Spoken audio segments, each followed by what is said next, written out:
Learning point channel में आप सबों का स्वागत है। आज हम संधि के बारे में पढ़ते हैं। तो संधि किसे कहते हैं, पहले इसकी परिभाषा देखते हैं। तो संधि दो वर्णों के मेल से जो विकार होता है या उत्पन्न होता है उसे संधि कहते हैं। यह विकार कभी एक वर्ण में तो कभी दो वर्णों में होता है और कभी दोनों के स्थान पर एक तीसरा वर्ण आ जाता है। उदाहरण से देव प्लस इंद्र, देवेंद्र। तो यहाँ देव के अंतिम वर्ण अ और इंद्र के आदि वर्ण मतलब शुरू का वर्ण ई के मेल से दोनों वर्णों के स्थान पर ए वर्ण आ गया है। तो इस प्रकार देवेंद्र शब्द की रचना हुई है। तो संधि में अक्षर बदल जाते हैं, उनके उच्चारण में अंतर पड़ जाता है। अभी मान लीजिए जगन्नाथ है, तो जगन्नाथ में जगत और नाथ शब्द की संधि करने पर जगन्नाथ शब्द बनता है। यहाँ जगत शब्द के त का संधि के कारण न हो गया। उसी तरह जिन अक्षरों के बीच संधि हुई हो उन्हें संधि के पहले के रूप में अलग अलग करके रखना संधि विच्छेद कहलाता है। जैसे जगन्नाथ का संधि विच्छेद जगत प्लस नाथ होगा और रमेश का रमा प्लस इस।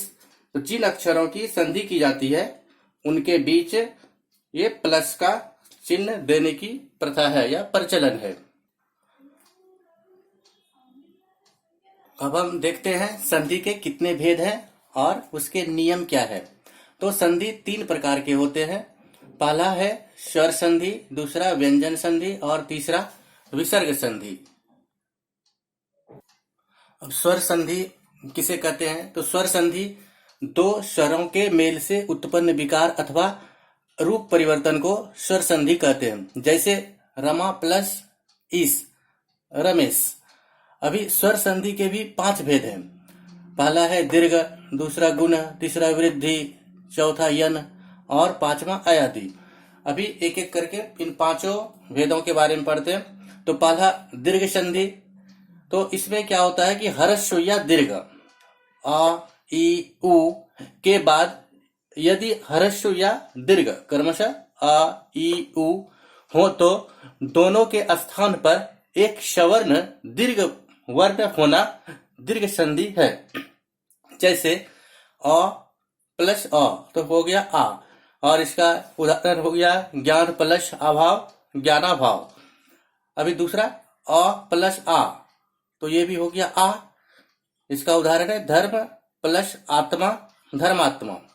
फिर देखिए आ प्लस अ तो ये भी हुआ आ, इसका उदाहरण है तथा प्लस अपि, तथापि।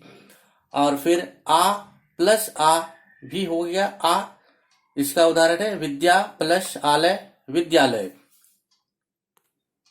अभी ह्रस्व एवं दीर्घ इकार की संधि में ई प्लस ई तो ये दीर्घई रवि प्लस इंद्र, रविंद्र। ई प्लस दीर्घई तो ये हो गया दीर्घई गिरी और प्लस इस गिरीश।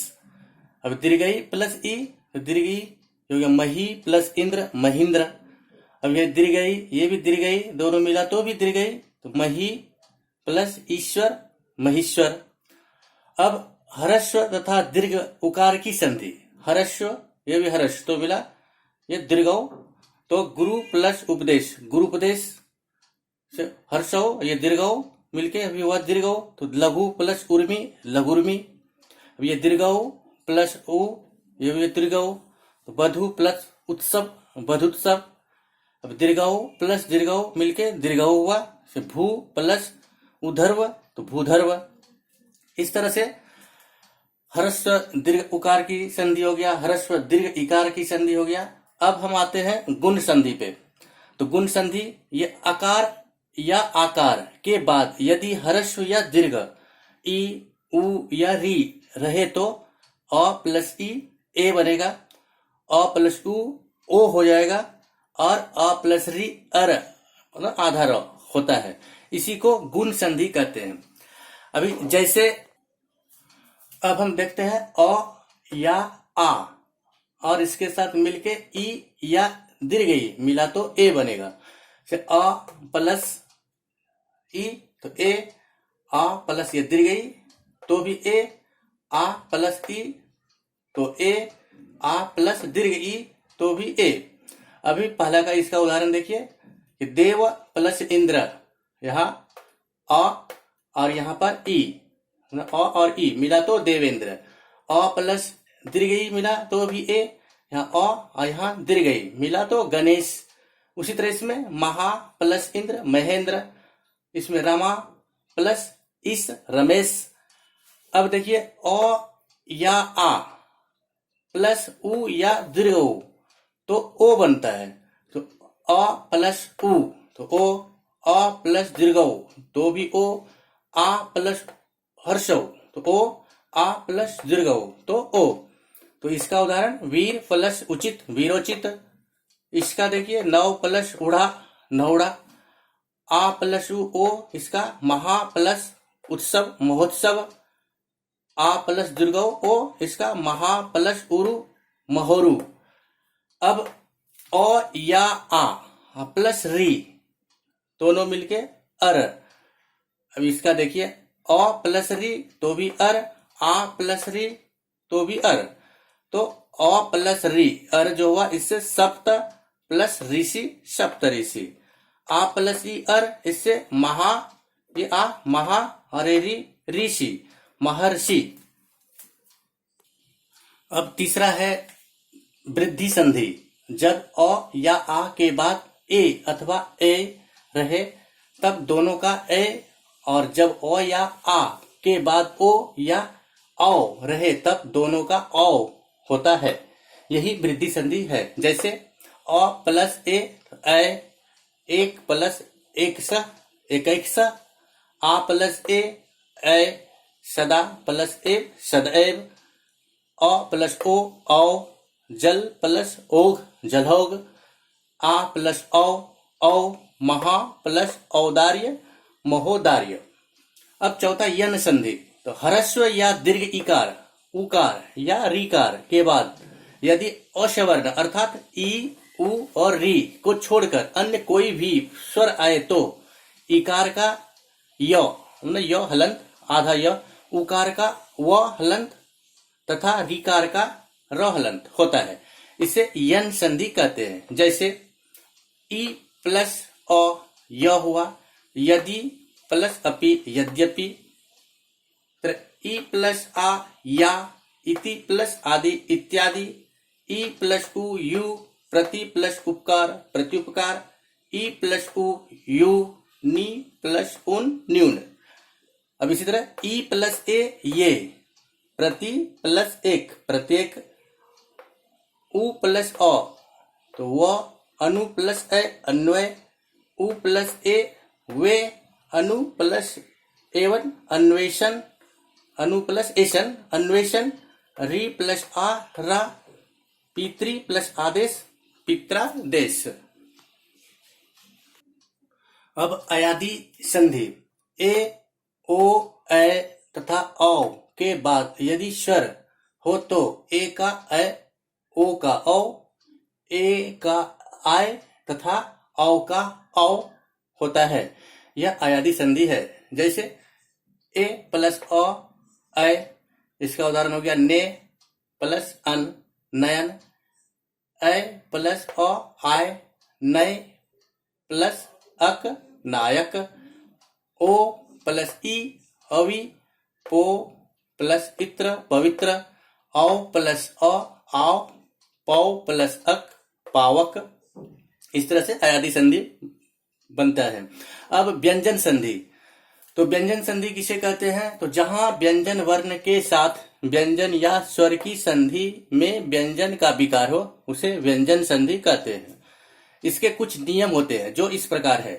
पहला है कि यदि क, च, ट, त और प के बाद किसी वर्ग का तृतीय या चतुर्थ वर्ण आए या य, र, ल, व या कोई स्वर आए तो क, च, ट, त, प के स्थान पर क्रमशः उसी वर्ग का तीसरा व्यंजन हो जाता है।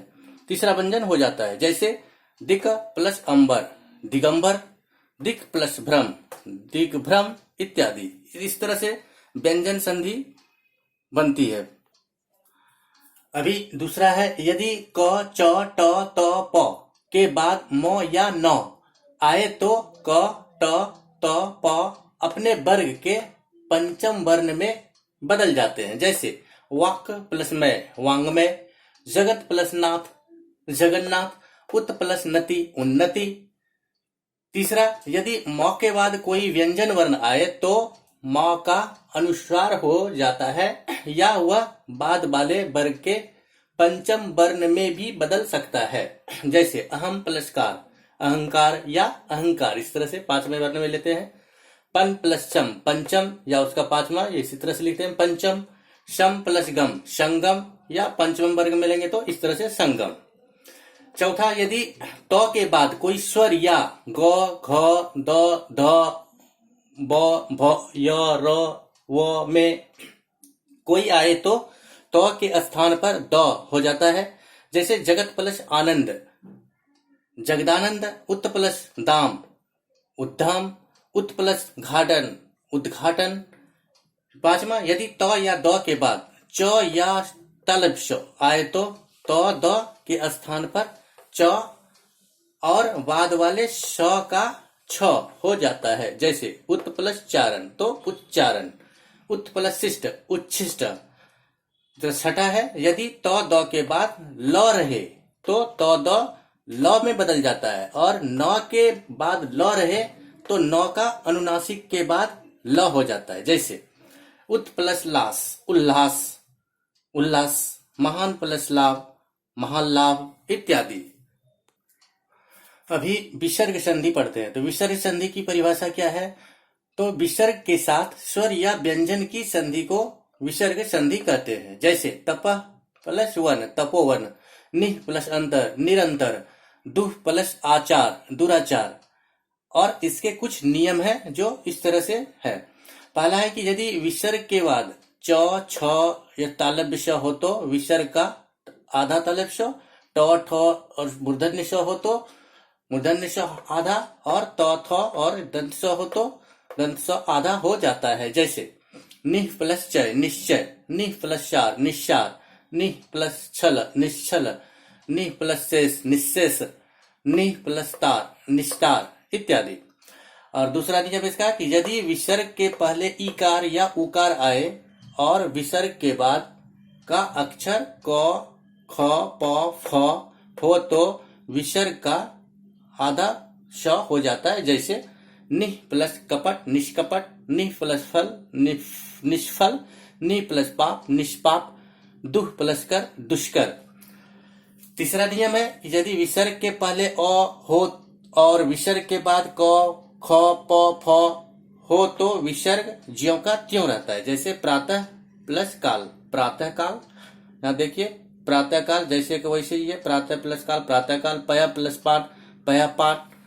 तो इस तरह से तीसरा नियम हो गया। अभी चौथा नियम है, चौथा है कि यदि ई उ के बाद विसर्ग हो और विसर्ग के बाद र आए तो ई का दीर्घई हो जाता है और विसर्ग का लोप हो जाता है। जैसे निह प्लस रस नीरस, निह प्लस रव नीरव, निह प्लस रोग निरोग। पांचवा है, यदि विसर्ग के पहले अ या आ को छोड़ कोई दूसरा स्वर आए और विसर्ग के बाद कोई स्वर हो या किसी वर्ग का तृतीया चतुर्थ या पंचम वर्ण हो या य र ल व ह हो तो विसर्ग के स्थान पर ये आधा र हो जाता है। जैसे निह प्लस उपाय निरुपाय, निह प्लस झर निर्झर, निह प्लस गुण निर्गुण, निह प्लस धन निर्धन, दुह प्लस गंध दुर्गंध, निह प्लस मल निर्मल इत्यादि। और छठा है कि यदि विसर्ग के पहले अ आए और विसर्ग के बाद वर्ग का तृतीया चतुर्थ या पंचम वर्ण आए या य र ल व ह रहे तो पहला अ और विसर्ग मिलकर ओ होता है। जैसे मनः प्लस रथ मनोरथ, यशः प्लस दा यशोदा, मनः प्लस हर मनोहर, यशः प्लस धरा यशोधरा, शरः प्लस ज सरोज, वयः प्लस वृद्ध वयोवृद्ध, सरः प्लस वर सरोवर इत्यादि।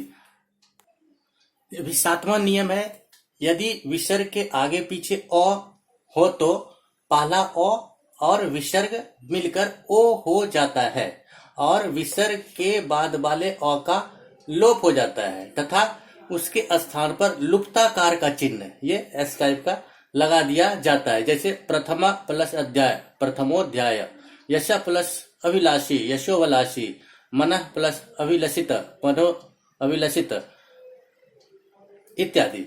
तो आज विसर्ग संधि पूरा हो गया। हमारे इस चैनल को आप सब्सक्राइब करें, बेल आइकन को दबाना ना भूलें। जय हिंद, जय भारत, धन्यवाद।